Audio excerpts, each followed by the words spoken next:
কংস। কংস রাজার পিতার নাম কি বললাম মনে থাকবে তো? উগ্রসেন।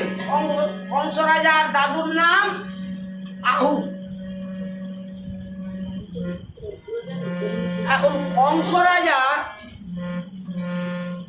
ভূমিষ্ঠ হওয়ার কিছুদিন পরে 5 বছর বয়সে ঘর থেকে বেরিয়ে চলে গেলেন কোথায়?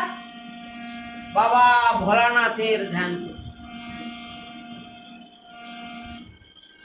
ভোলানাথের কাছে কি ধ্যান? আমি অমরত্ব বর চাই, অমর হতে চাই। এমন ভাবে কংস ধ্যান করলেন, স্বয়ং বাবা ভোলানাথ আর থাকতে পারলেন না, ওর কাছে গেলেন। বলছে তুমি কি বর